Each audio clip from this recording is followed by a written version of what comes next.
நம்ம வீட்டில் 1 கிலோ சீரக சம்பா அரிசியில் பிரியாணி செய்ய போகிறோம்.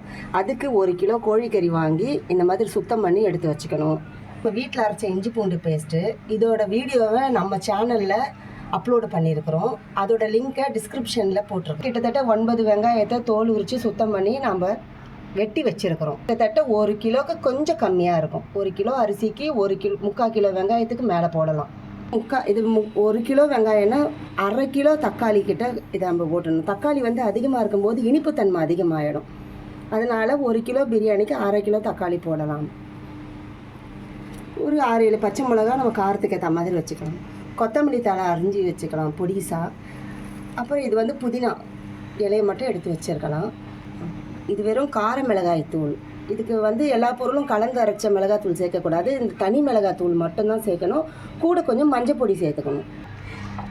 இது வந்து 1 கிலோ சீரக சம்பா அரிசி. இது வந்து சமைக்கிறதுக்கு ஒரு 1/4 மணி நேரத்துக்கு முன்னாடி நம்ம நல்லா சுத்தமாக 2-3 முறை கழுவி ஊற வச்சிடணும். முதல்ல நம்ம அடுப்பை பற்ற வைக்கணும்.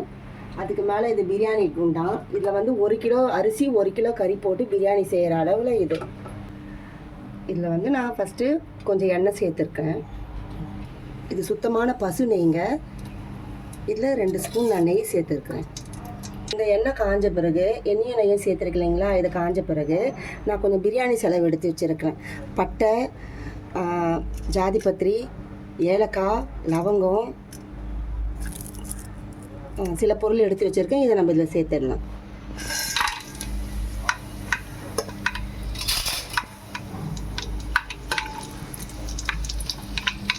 இந்த நேரத்தில் ஃபோனை கிட்ட எடுத்துகிட்டு போகக்கூடாது.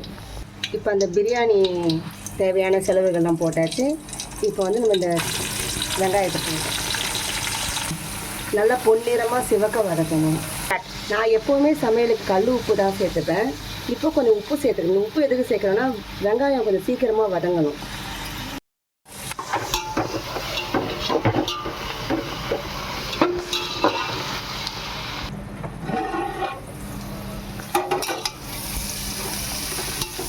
ரெண்டு நிமிஷத்துக்கு ஒரு முறை இந்த மாதிரி கிண்டி விடணும். இல்லைன்னா அடி பிடிச்சிக்கும். கிட்டத்தட்ட இந்த பதத்துக்கு, அதாச்சும் இந்த பதத்துக்கு வந்த பிறகு நம்ம இஞ்சி பூண்டு பேஸ்ட் சேர்க்க போகிறோம். இது வந்து நான் வீட்டில் அரைச்ச இஞ்சி பூண்டு பேஸ்ட்டு இந்த அளவுக்கு போட்டுக்கலாம்.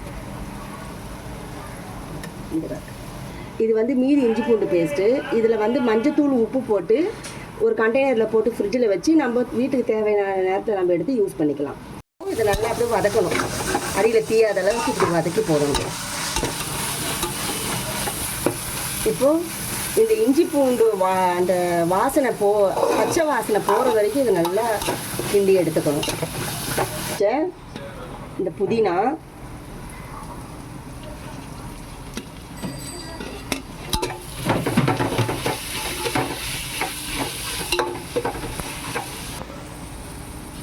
சிறுசாக வெட்டி வச்ச கொத்தமல்லி, கூடவே இந்த பச்சை மிளகா. பச்சை மிளகா இதெல்லாம் போட்டு நம்ம கிண்டணும். நான் எண்ணெய் வந்து அதிகமாக சேர்த்துக்க மாட்டேன். இந்த பிரியாணியெல்லாம் கொஞ்சம் நெய் தான் சேர்த்துப்பேன் நான். இப்போ இது இந்த வெங்காயம், இஞ்சி பூண்டு எல்லாமே இந்த கொத்தமல்லி புதினாலாம் வதங்கின பிறகு நான் எடுத்து வச்ச இந்த காஞ்ச மிளகாய், தனி மிளகாய் தூள், இதோட மஞ்சத்தூள் போட்டிருக்கேன். இது கூட சேர்த்துப்பேன். அப்போ தான் அதோட சிவப்பு கலர் நல்லா பிரிஞ்சு வரும்.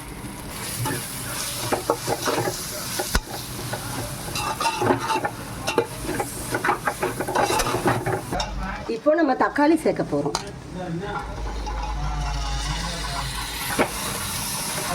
தக்காளி சேர்த்து இப்படி கிண்டணும்.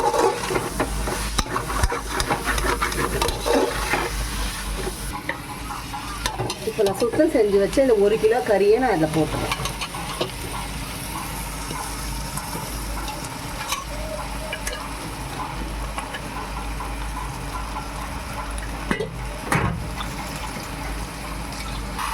இந்த மசாலாவை இந்த கறியோடு அப்படியே சேர்த்து அப்படியே கிண்டிக்கணும். 2 நிமிஷத்துக்கு ஒரு முறை இப்படி கிளறி அடி பிடிக்காத மாதிரி கறியை மூடி போட்டு வேக வைக்கணும்.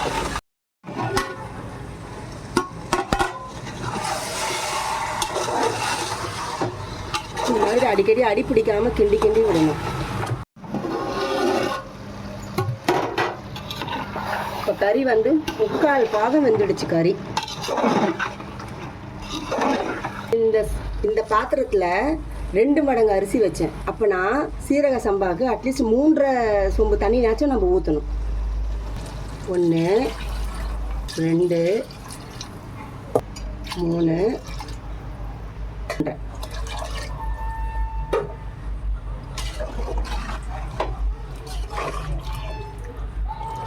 இப்போ இது வந்து தண்ணி கொதிக்கிற வரைக்கும் அரிசி சேர்க்கக்கூடாது. தண்ணி நல்லா கொதித்த பிறகு தான் அந்த அரிசியை சேர்க்கணும். இப்போ தண்ணி நல்லா கொதிச்சுது பாருங்க, தண்ணி நல்லா கொதிக்குது. இந்த நேரத்தில் நம்ம அரிசியை சேர்க்கணும். இது நான் சீரக சம்பா அரிசி. சீரக சம்பா அரிசி 1/2 மணி நேரத்துக்கு முன்னாடியே கழுவி ஊற வச்ச அரிசி.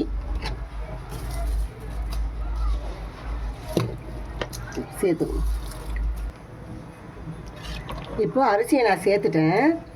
இது அடிக்கடி கிளறக்கூடாது. இப்போ இந்த மாதிரி ஒரு முறை கிளறி இது உப்பு எப்படி இருக்குன்னு சொல்லிட்டு உப்பு சரி பார்த்துக்கிட்டு, இதில் உப்பு இப்போ சரியில்லைன்னா இந்த நிலையில் நம்ம உப்பை சேர்த்து நம்ம மூடி போட்டுடலாம். சீரக சம்பா அரிசி அரைக்கவே நான் இதோடவே சேர்த்துட்டேன். இது பிரியாணி அரிசியாக இருந்தால் தனியாக ஒரு குண்டா வச்சு அதில் வந்து தண்ணியை கொதிக்க வச்சு அரிசி 2 கொதி வந்த பிறகு வடிகட்டி நான் அந்த மசாலாவோடு சேர்ப்பேன். இதுக்கு சீரக சம்பா சிறுசாக இருக்குது இந்த அரிசி, அதனால் நான் வந்து இதோடவே நான் அப்படியே ஸ்ட்ரெயிட்டாகவே நான் சேர்த்துட்டேன். நான் இதில் ஒரு 2 நிமிஷத்துக்கு ஒரு முறை இப்படி திறந்து அடி பிடிச்சிக்காத அளவுக்கு இப்படி ஓரமாக இப்படி இப்படி மெல்லமாக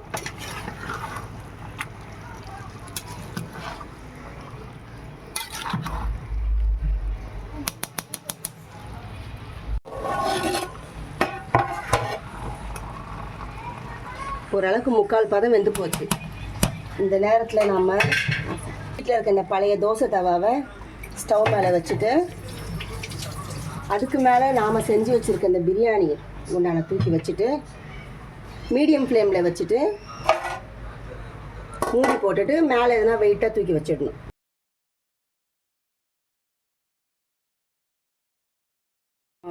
தம்மில் வச்சாச்சு. வெயிட் எடுத்துகிட்டு மூடி எடுக்க போகிறோம். நல்லா வாசனையாக இருக்குது.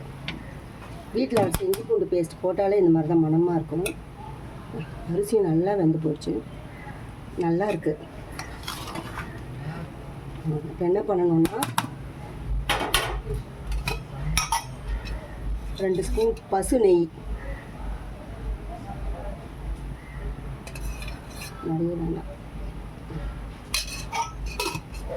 போட்டு நல்லா ஓரமாக அப்படி கிளறி விட்டுட்டு சாப்பிட்றதுக்கு பரிமாறலாம்.